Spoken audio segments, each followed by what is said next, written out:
Прогонувани од својата матична земја, измачувани во минатото, рефлект на денешницата, ромите имаат најкраток век од европските народи, поради нивната сиромаштија, често пати владе и кај нив дискриминацијата и предрасудите. Ромите од секогаш стануваат лојални на својата матична држава, таму каде што живеат.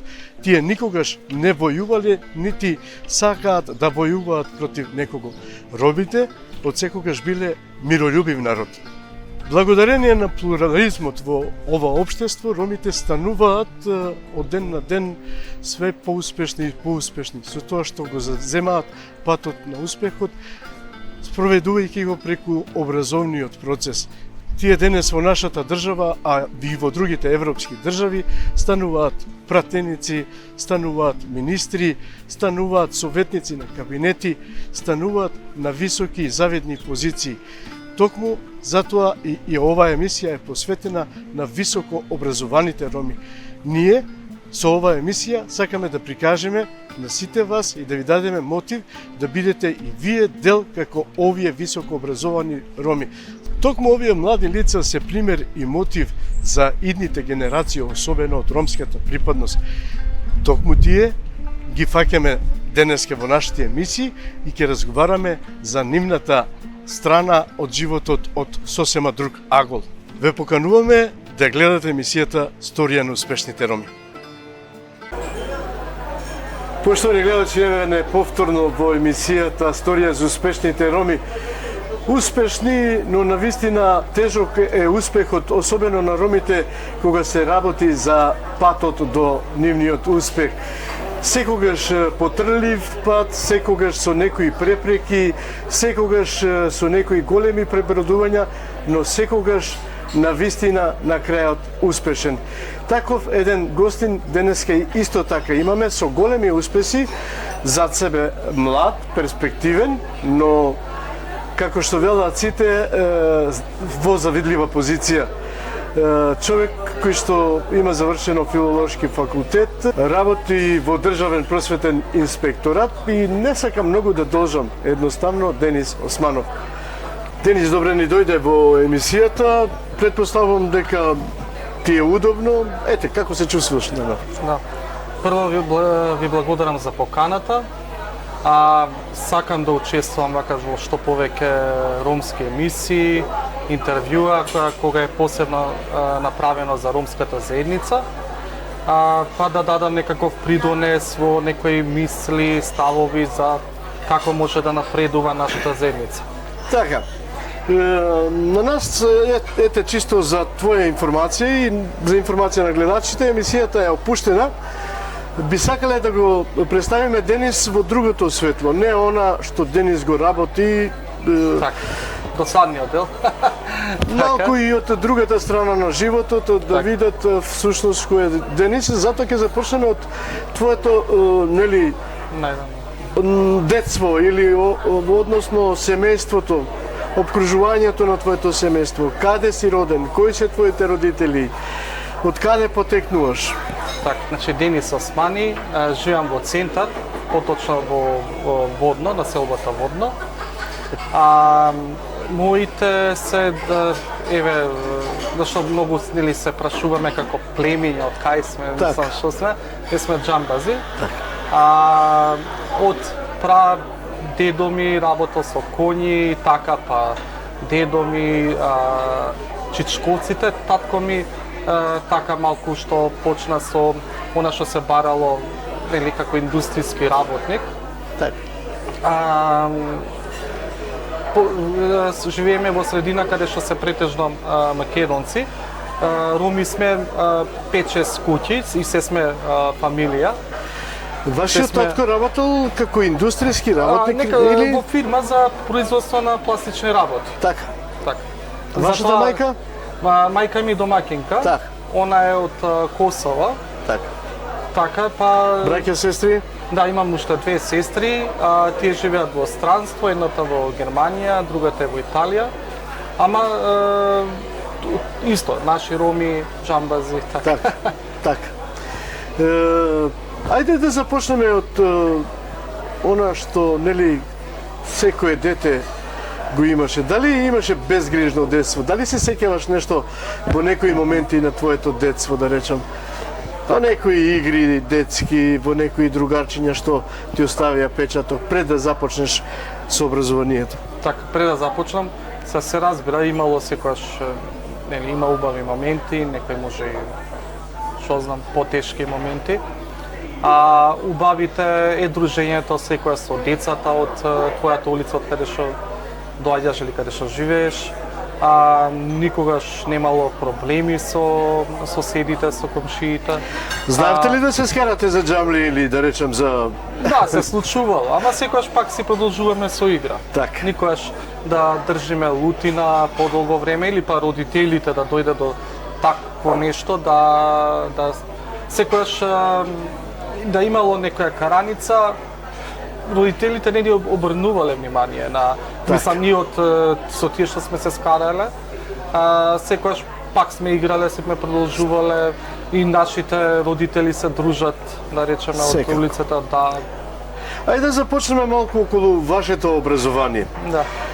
Одите ли во предшколска возраст или да речем директно во прво дете? Во градинка тогаш немам отидено, ниту јас, ниту моите сестри.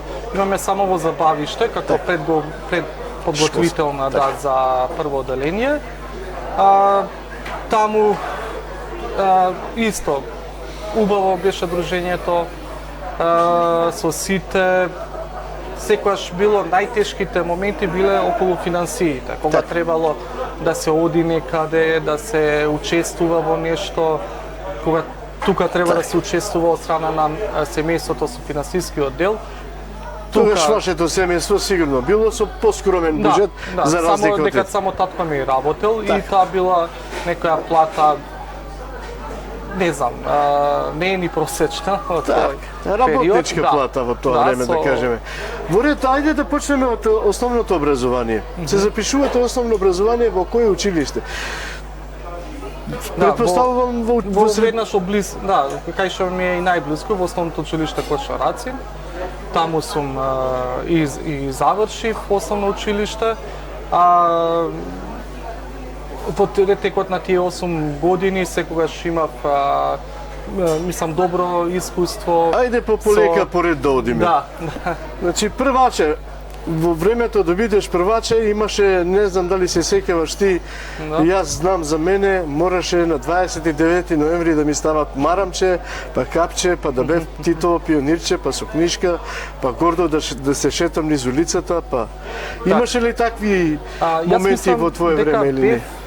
Па не се лажам, 95 или така беше нешто, 95 или точно или 98, се не сум сигурен. И ти си веќе толку да внимавам, знам само 2001, дека средното училиште ми почнало од 2001-2005, значи наназад 8 години, ако внесираме. Така. Тоа беше нашата земја, можеби во некоја си транзиција, па не успеа тоа да го доловиш ти. Точно. Тогаш немавме можеби такви Титови пионери.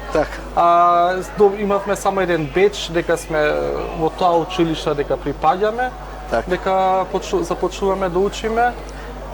Веднаш не доделија во кои оделенија, во кои паралелки ќе бидеме. Беше единствен ром во твојата паралелка? Да. И во генерацијата не беше и само јас бев. Да, само јас бев. Во погорната паралелка имав претучетка, која што исто и таа учеше. Како се викаше школата? Кочо Рацин. Во Кочо Рацин. Да. Добро, тоа е училиште во тоа време, а и денеска е училиште кое што е малку по на завидно ниво. Да, познато во... Како те перцепира другарчињата во тоа време? Па од прво до четврто, мислам дека немаше никаква разлика. Секогаш се дружевме, немавме поделби. Откако почнавме пето оделение, тука мислам дека веќе имаше некоја поделба во однос на тоа, дека сум ром, можеби дека бевме и со поголеми деца од 5 до 8. Имаше навреди од посебно од поголемите деца. Така имаше еден момент, тогаш баш бев пето оделение и сега татко ми кај што работеше, децата на тие газди од таа фирма му дадоа патики Джорданки. Така. Нели, и тогаш беше и да имат Джорданки, беа многу скапи. Така. И тоа, мислам, нивното дете ги даде на татко ми за да ги даде на мене. Јас ги носе, беа добри, се во ред беа.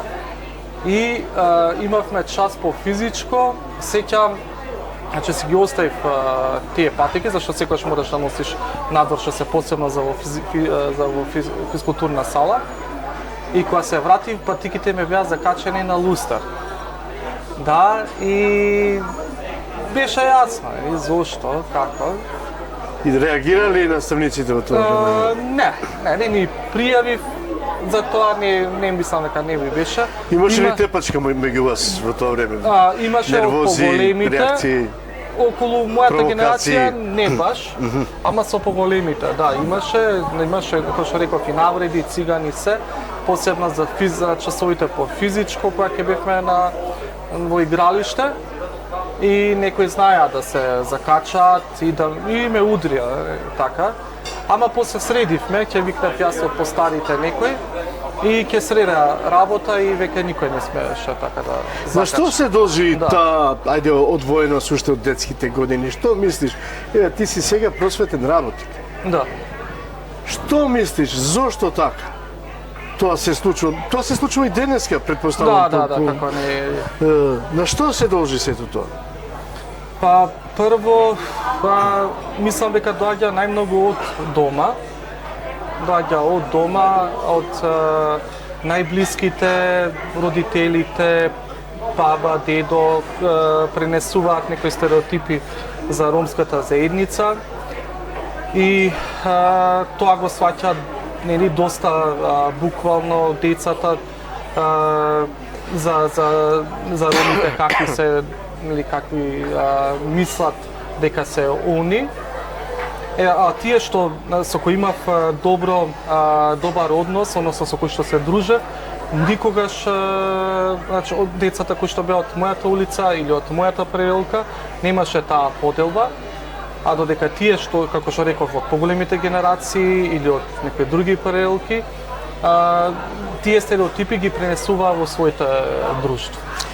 И Како ги совладаше ти во тоа време како дете тие стереотипи? па сега Се обидуваше ли да им се доближиш, да им кажеш дека си нивно другарче, дека да, јас се дружев со Истите вредности сите, ги имате. секогаш, значи и во основно, и во средна, и на факултет, значи кога гледав дека има подобро, јас секогаш гледав да бидам помеѓу поделбите. Дури на моето поранешно работно место имаше такви поделби.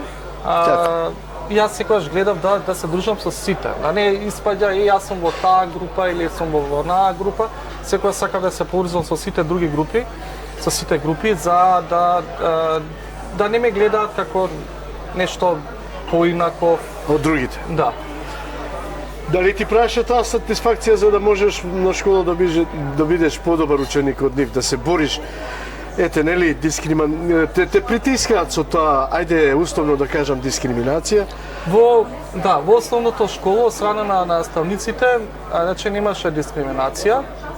Тоа може би дека ме знаеа уште од самиот почеток како учам, како се внесувам во активностите. Тоа започна веќе во средното школо. Ај за средното малку повеќе ќе преговориме. Заборавив да те прашам, вашата прва учителка, дали се сеќавате на неа? Да, Душанка, да. И се уште имам контакт со неа, си честитаме кога имаме некои настани. Така. Кога и да се видиме, секогаш ќе заспоруваме како сме, што сме. Каков впечаток имате за вашата учителка? Секогаш ме поддржуваше. Никогаш ми нема кажано некој лош збор. Мислам и кога ми даваше поддршка и за успесите, ме пофалуваше. Се сеќавам, имаше еден момент, имавме една игра во дворот, се викаше Чичко чисти кондори, така? Така. И се менјававме, како ако некој биде фатен, тој во средина и ги брка другите. Так. И ние се заборавивме со играта и не отидовме на првиот час. Кога се освестивме кој е времето, кога глеговме веќе, наставничката не постави на табла сите и почна да ни поставува прашања од материјалот за тој ден што треба, нели, да го изучуваме или го изучувавме претходно. И сите ги прашуваше по ред, им ставаше единици. И мене ми ги после прашањето, знаев и одговорив. И донака не ми кажа, и јас си мислев дека и на мене ми стави единица, всушност ми ставила петка после откако завршивме со часот, дека нели за прашањата кои што ми ги постави. Беше подготвен. Да, секогаш гледаше така да не ми наштетува, да не ми прави проблеми, секогаш ме поддржуваше, ми даваше некоја поддршка да одам што понапред, да не ме... Така. Денис, завршуваш четврто одделение, нешто напоменавме за од 5 до 8 одделение искуствата со твоите другарчиња. Кажи ми, кој од предметите во 5 одделение ти правеше проблем или кој од предметите најмногу го сакаш? Значи, најдобар предмет ми беше биологија. Ја обожавав биологијата и секогаш читав околу научните истражувања, секогаш земав весник, има весници, зашто јас Така. и во тој период, кога бев во основно исто и работев, не само што учев, Така? и работев од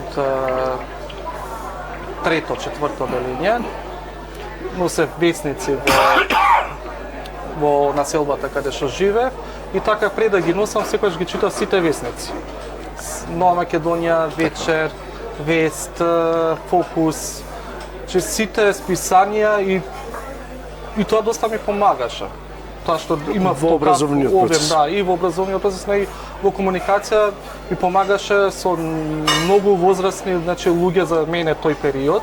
Така. Да можам да комуницирам за тема која што е или секојдневна или што е специфична за нешто за него, неговата професија, можев да комуницирам. Така.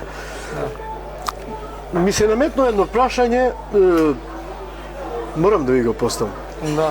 Живеете во средина кај што се повеќето македонци. Да.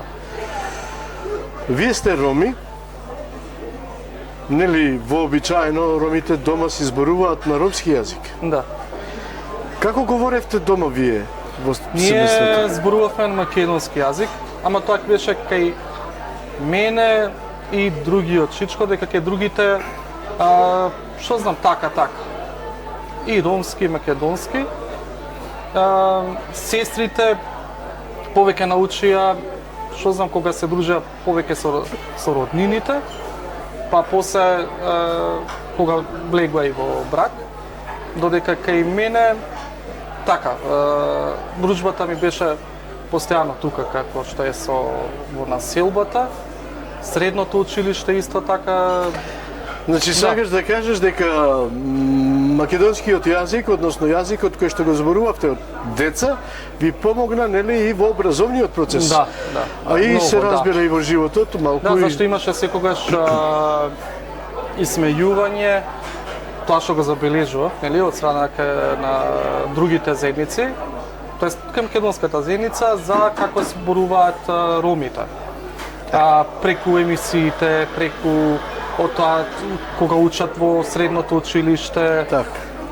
Па така јас обидов и кога бев како наставник во основното училиште, каде што работев во браќа Рамис Хамид, секогаш да им укажам на каде имаше грешки во акцентите, во некои зборови како ги изговараат, како да го правилно да го искажат, им велев и секогаш им велев да внимаваат, зашто кога ќе одат можеби во оваа средина тука тоа не се забележува, ама кога ќе одат во друга средина, дека ќе го забележат и ги смејуваат. Јас тука би направил една мала кратка пауза, поштовани гледачи, потоа повторно се враќаме во студиото.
Cılım cılım Lungonedreme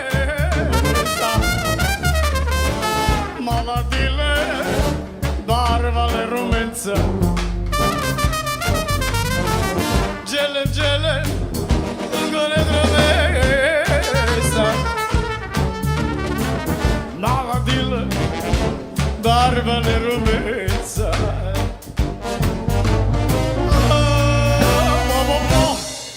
Romale Ay Çavrale Oy Romale Ey Cigana Ay Çavrale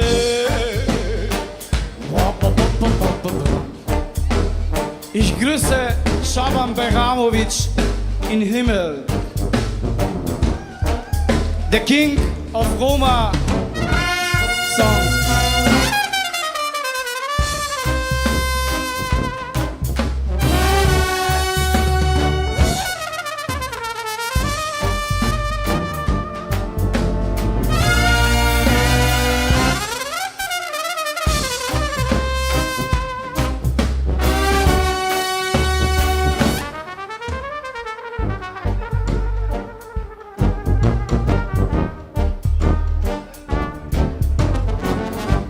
Applaus für Bass.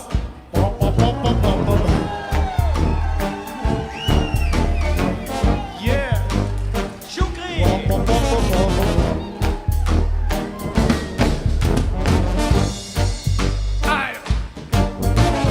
Come on.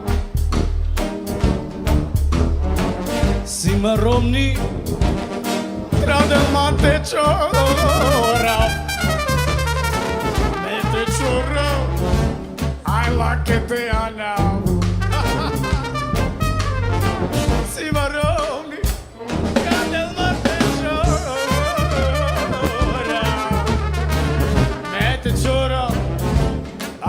piace te Ana, yeah.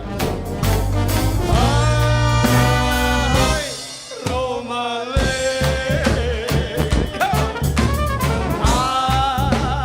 ai, Ciavrale. Come on. Ai, Roma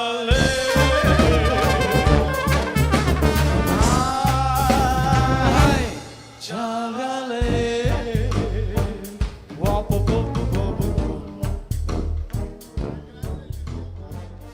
Поштовани гледачи, повторно се враќаме во студиото, како што веќе реков, со нас е Денис Османи. Денис, ајде да малку се подсетиме на деновите околу вашиот упис во средното образование. Зошто и каде се запишувате? Так, Поводот за тоа, ако можете малку. точно. Средното училиште имав желба да го продолжам во Панче Караѓозов, зашто нели спомнав дека најмногу што го сакав тогаш, тој период предмет, беше биологија.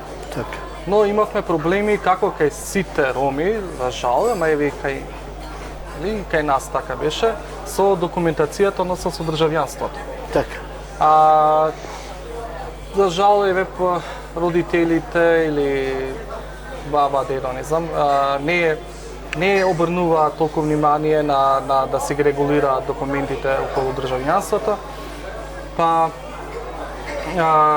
тогаш татко ми кога ние бевме заедно до Панче Караѓозов и ни рекоа која документација ни е потребна, па ние се мислевме околу тоа да почекаме тогаш до следен конкурс, додека да видат моите родители за државјанството. Но како заврши првиот упис, другарчињата тогаш ми кажа за дека немаше потреба, значи, државјанство да се даде, доволно било само изводот и свидетелството. Така. И така... Сакаш да кажеш дека вашите предци не се родом од Скопје или не може да го разбирам? Дедо ми е од тука, Така. баба ми е од Косово, Така. но они не знам зошто не си ја средиле документацијата, така останало и татко ми, значи е тука исто роден во Скопје, но не земале државјанство. Значи Тоа што во времето не си ја Југославија, комплетира документацијата, во тоа е тоа проблемот. И така остана тој проблем се до средното училиште кога го завршив, кога ми остана и тоа исто како проблем за запишување на факултет, зашто веќе тогаш го бара државјанство. И во средното успеавте да се запишете после Да, тоа? отидовме веќе вториот конкурс, отидов во во Јосип Броз Тито. Така. Таму се запишав. Веднаш ме примија, зашто ги имав сите петки, бев и Рациновец кај мене во Кочово Рацин. И без проблеми, мислам, се упишав таму. Така. Ама сум можел така и претходно во Панче Жалиш Караѓозов. затоа што не си бил во Панче Караѓозов или Па, не толку. Не толку. Не толку. Зашто не знам. И текот како отидоа работите, не знам како ќе беше поинаку да било за тој период, ама мислам дека е во ред. Во ред зашто ми даде некои знаења, тоа го забележувам и сега, значи некои општи знаења, зашто во гимназија се учат повеќе предмети, Така. за разлика во медицинското училиште, каде се претежно во насока од медицина. влегуваш во една Да. завидна гимназија, да кажам. Да. Се уште се рачуна Јосип Броз Тито, една од така малку по еминентните гимназии во Скопје. Како ром, предпоставувам дека тука можеш да забележиш некој другарче ром во тоа време или и тука нема роми сега? Па, тие генерации немаше исто. Кога јас се запишав, имаше во прва година едно девојче запишано и после само чув дека се отпишало и толку. После неколку години, откако јас завршив таму, да, запознав неколку мина што се запишале и завршиле во Како те Јосип Броз Тито, прифатиле колегите во Јосип Броз Тито прво, па потоа и професорите се разбира? Класната беше сосема во ред и со неа имам исто контакт и денес. Но имаше некои наставници кај што не веруваа во тоа прво во претходниот успех што го имав и требаше тука дупло да се докажувам за сметка нели ако споредуваме со другите. Така. Го приметуваше тоа, да речем, да. во текот на твоето образование? Да, ама до првата година, значи додека да се покаже, нели да се докаже, после веќе не. До четврта година, значи се првиот печаток како ќе им го оставите. Сакате да кажете дека беа скептици затоа што си ром? Да, имаше тоа, се сеќавам историја. Сега имаше спрашување, јас ги одговарам сите прашања, нели, вика тројки. Во ред, одговара друго дете во кој му поставува помалку прашања и петка. Јас реагирав, знам тогаш, друго викам, која е разликата во одговорите, викам. Јас ги кажав точно и да, седи ти така на тој начин, но како и да е пак со Омаловажувачки тон ти го кажуваше тоа. Така? Да, на тој начин. Ама борете, пак после во натаму по неколку пати спрашување се, значи доека не се покажеш. Тоа е кај за жал, значи со други што имам разговарано роми, значи секогаш било тоа да треба дупло да се докажеме дека навистина ние ја сме заслужиле претходно оценката, нели од училиштето од каде што сме доаѓале. Па после таму во споредба со другите треба дупло да покажеш повторно дека знаеш и да задржиш после нели таа оценка. Впрочем, овој факт неколку мина мои гости што беа тука го докажуваат и еве уште една потврда дека е така. Да. Значи професорите, еве апел до сите нив, малку да внимаваат и да знаат дека и ние сме исти суштества како што се и другите дечиња од другите национални припадности и не заслужуваме таков третман.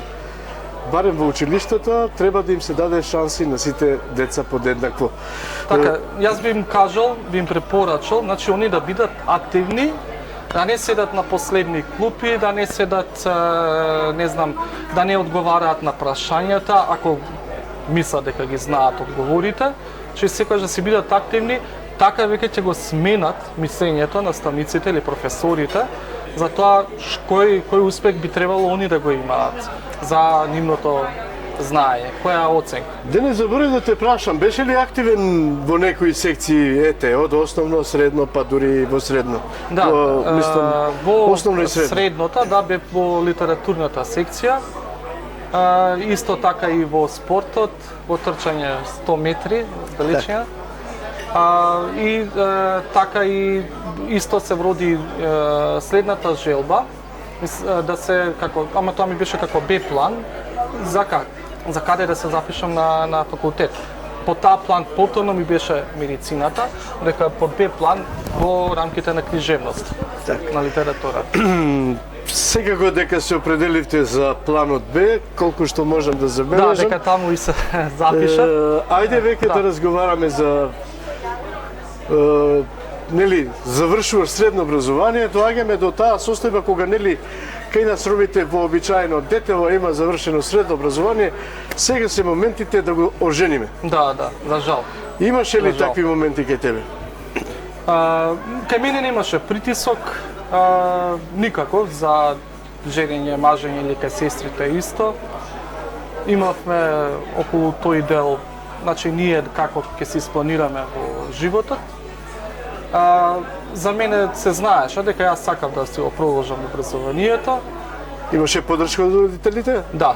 И од родителите, и од значи од широкото семејство, и од улицата кај што живее, населбата, сите сака да продолжиш. Да. Добро, се запишуваш на филолошки факултет, предпоставувам, Блаже Коневски. Влегуваш во средина повторно ром. Да, од тоа на македонски јазик, да. Тука беше ајде малку околу тие искуства, нови пријателства, доаѓаат нели сега колеги, студенти дури од други градови, од Скопје, не се само, ги има од цела Македонија. знаеме нели перцепцијата на ромите надвор од Македонија, каква е и како тебе те перцепираат тогаш во тоа време? Да. Како те гледаат колегите пред се? Во првата година сега не знам, за мене како што реков и како што ја дадов пораката, че гледав да бидам секогаш подготвен, да бидам активен на часовите и така ме запознава и колегите и професорите на предавањата и немав проблеми околу, значи во односот со сите нив. Единствено на почетокот предпоставуваа дека не сум од ромската земјица, кога ќе навлеговме малку подлабоко во разговорите, мислеа дека сум турчин. И јас посебно објаснував што сум, како сум или од каде доаѓам, така и И може да ги смениле некои работи, мислења за ромите, да речеме. Знаете како? Може би не е општо за сите, ама... Ете, јас, например, сум ром. Знам дека често пати ми се случува луѓе кои што не се роми, да ме тапшат за рамо и да ми кажат да, добар си, ова, она, и таман само ќе го свртам рамото, остај го циганот.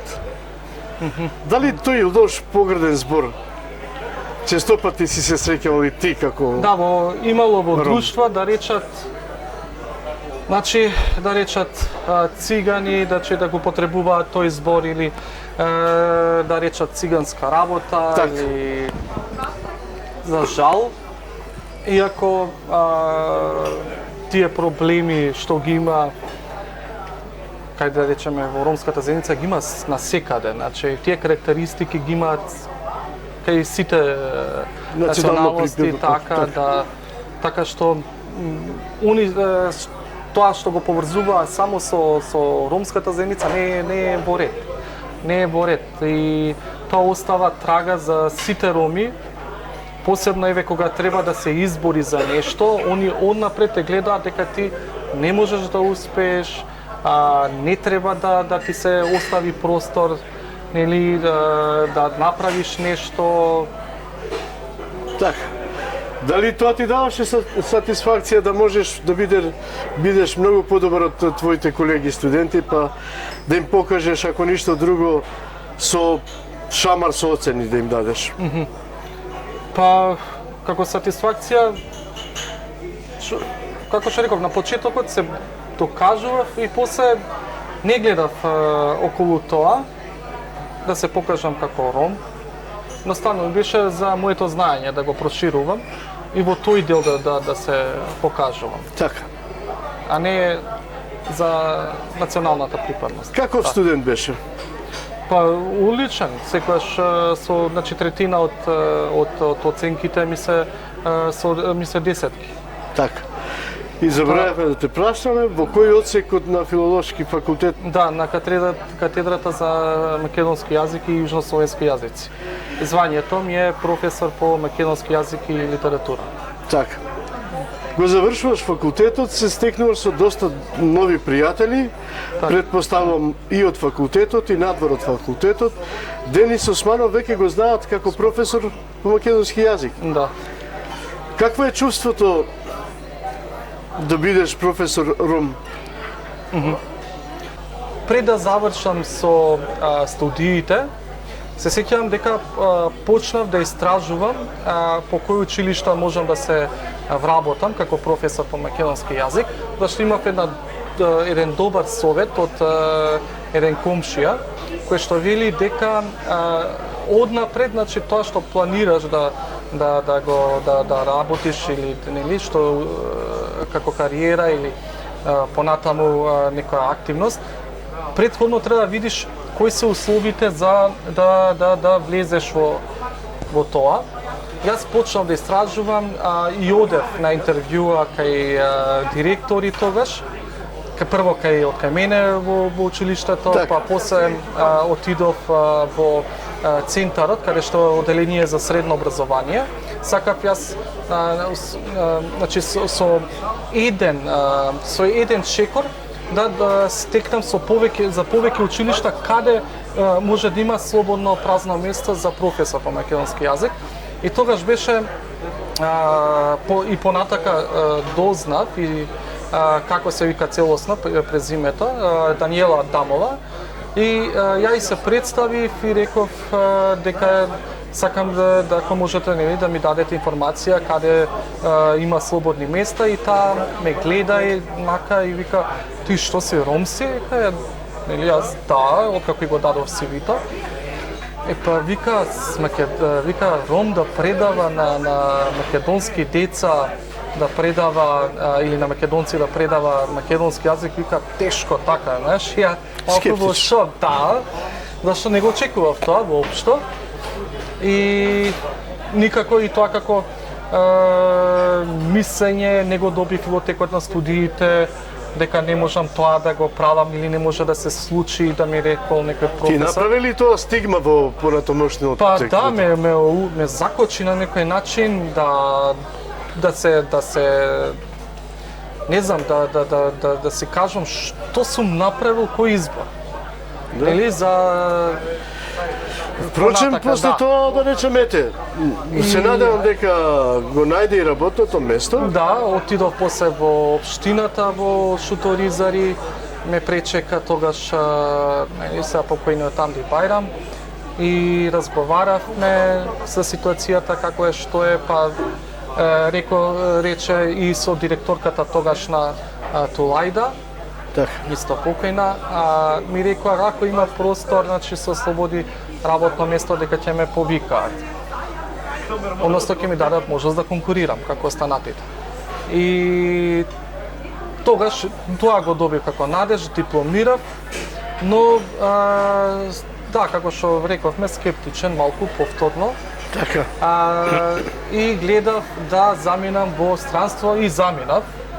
Само што дипломирав, веднаш видов да заминам, мислам, фатив превоз, отидов кај нероднини и разгледував таму за работување или продолжување на студии, и откако ми се јавија потоа од училиштето дека еве има слободен простор за професор. Така, се запишуваш во тоа, уствари веќе влегуваш во тоа школа ти и работиш. И така и работев таму 9-10 години во Браќа Рани. Ете, вие сте ром. Да.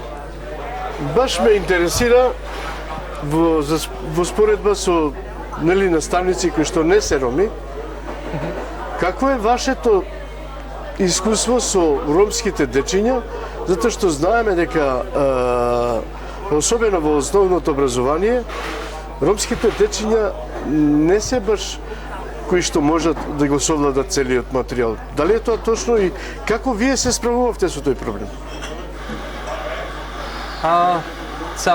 Да не може да го совладат, не беше тој проблем. На часови тие разбира се. Так. Што и да им предаваш, кога ќе ги воведеш во активностите, кога ќе им дадеш помош каде што е потребно, тие ќе совладат материјалот. Проблемот беше вежбањето после. Така. Тие што е нормално се заборава материјалот. Они не учеа дома. Тука беше проблемот. Ако барате домашна, и тоа повторно ретко тие кои што пишуваат домашни, потоа ќе имаше писмено тестирање или усно испрашување, за да им се даде оценка, вие морате да се водите според тоа. Да, се додаваше како бодови, како поени, кое што влијаеше врз оценката да се зголеми, ако биле активни во текот на часовите. Но повторно, крајната оценка можеш да дадеш од тоа што му останало како знаење, а они не вежбаа дома. Беше ли оценката задоволителна во споредба, да речем, со други училишта на нивна возраст? За оние деца кои што има, значи, одличен успех. Знаете што сакам да прашам? Да. Зборам за оние, значи, деца кои што има такви беа по 2 од паралелка. По 2 од секоја паралелка беа кои што знаеа многу. Многу. И тие беа, можеби, со знаење можеа да ги надминат и од другите училишта. Така. Ако ги споредиме со оние што се одлични ученици. Така. Но додека останатите беа тука некаде да речеме, некое доволно добро знаење. Да, за жал. Како ве прифаќаа вас како професор Рум? Имавте Како ли голем професор Рум? респект Кај учениците? кај учениците? Тука учениците го користеа тој момент кога знаат дека си ром, да ти прават проблеми во текот на предавањето, да ти прават, да не те оставаат, значи, и само знаја да кажа, ај ту си ја намаро, на крај, за да им попуштиш, да не ги казниш или да не им ставиш пониска оценка, што не беше во ред. Така. Не беше зашто пак ти изедаш во лошо светло во однос на другите наставници или кај директорот. Секако. Да. Секако. Ете, бевте 8 или 9 години, колку што напоменавте, во Браке Рамис Хамид. После Браке Рамис Хамид се запишувате во, уствари, излегувате од тоа школа и заминувате во дирекција за просвета или... Да, во Државен просветен инспекторат имаше, значи дојка работев во училиштето, имаше на оглас дека се бараат инспектори, тогаш имаше оглас, јас се пријавив и така се јас сум во Државниот просветен инспекторат. Вашето звање сега е помлад соработник. Соработник. Да, да. И некои искуства околу тоа, ете, чисто за нашите гледачи, да знаат, има ли таму роми? Пак јас имаше ром, да. имаше, но проблемот е во државната администрација што тешко се унапредуваат. Така. Да поминеш во повисока позиција и после 15 години работење на една иста позиција, така, и ниска плата според таа позиција и според неговото факултетско образование, тој се одлучи да замине исто во странство. Добро, јас не би сакал да ја прашам сега околу вашето семејство. Предпоставам дека се жените во времето кога нашите ромчиња веќе имаат и по едно или по две деца. Да, да. На колку години се жените? Да, јас се оженив на 28 наполнив тогаш. Првото дете ми беше на 30-37. Така, 37 година. Колку дечиња имате? Две. Едното е сега 6 години ќе наполни, другото веќе има 3. Така. Ете, како и за сите мои гледачи и на вас да ви поставам на крај некои необични прашања, доколку ми дозволите. Дали знае Денис дома да се снајде околу домашната работа? Околу домашните обврски. Се јавува гостин, ми вели Денис, доаѓаме кај вас на кафе, станот ви е растурен. Вака, пред, значи јас да се оженам, живеев 3 години сам и сите работи, куќни работи што требаше да се завршат, тоа готвење, се ги правев јас. Така. Нормално дека живеев сам. Потоа и откако се оженив и покажував доблести дека можеш да тоа. Како зашто и она не знаеше што треба како да прави и покажува како треба може да се извршуваат куќните работи. Така. И ги делевме тие обврски, мене никогаш не ми беше проблем околу тој дел, ова е за машко, ова е за женско и секогаш помагав, значи на неа и во домашните обврски и во незините професионални обврски околу работата каде што беше. Така. Значи секогаш бев тука за неа или за семејството и за децата. Немаше тука никаква поделба. Сега да, можеби што не извршував, можеби што не правев околу јадењето. Да, околу готвењето. Не знаеш да готвиш така? Не, знам, помалку знам. Што на пример знае Денис да готви? Па знам манџи повеќе да правам, едноставнице, грашок, компирнача. Така да не е тоа проблем. Така. Денис, која куња најмногу ја преферираш? Па, јас сум така голем гурман, сакам да јадам од сите национални јадења. Некогаш, можеби не сакам каде што има премногу зачени, такви некои работи.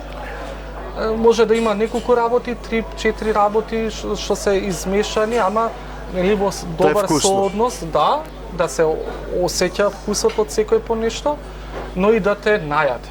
И да те најаде не само колку да Дели сете ти цел живот си во градот Скопје, ти си градско дете, така да кажам. Ако ете некој наш пријател доаѓа во Скопје, не го знае Скопје, каде би му препорачал ти, каде би го упатил да седне во некој ресторан или да посети некој музеј или не знам некој театар? Да.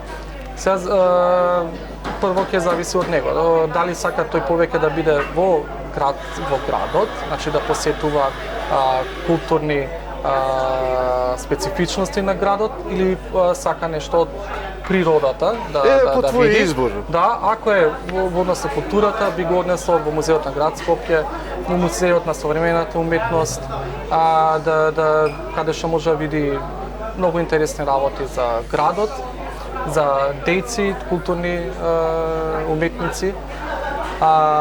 Може да го испратам, ако е во делот за природата, тука е Матка, кањонот Матка, каде што може да види нашата хидроцентрала, реката, езерото.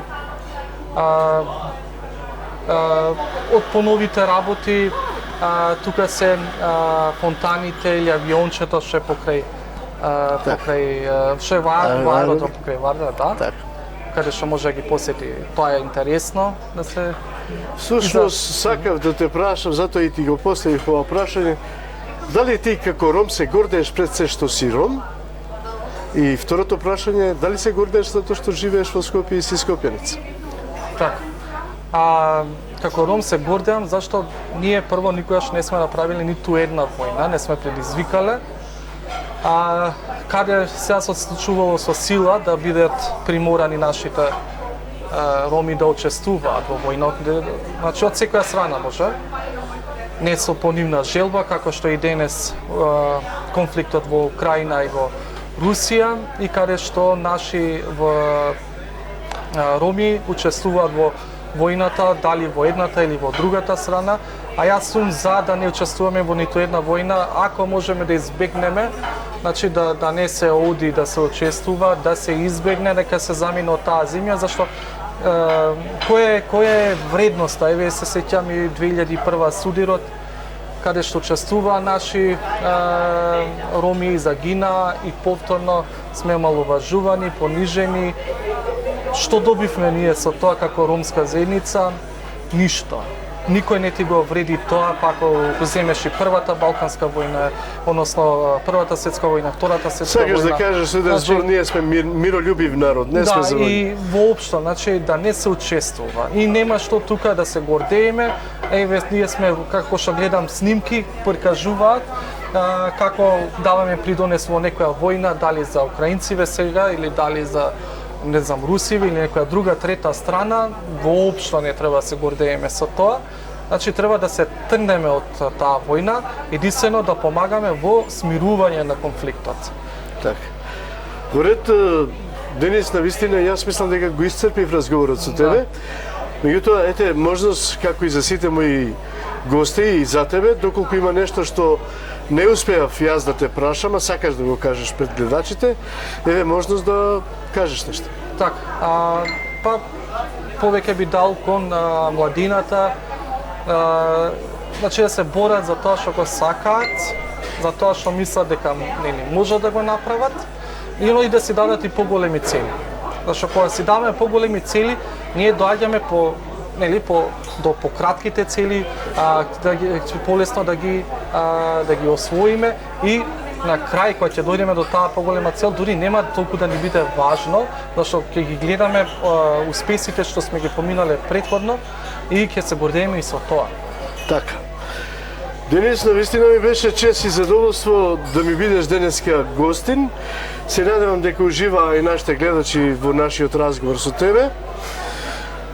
Ти посакувам успеси во животот и се надевам дека еден ден ќе бидеш на чело на Државниот инспекторат, па тогаш уште повеќе ќе се гордееме и со твоите залагања и со тоа што си ром.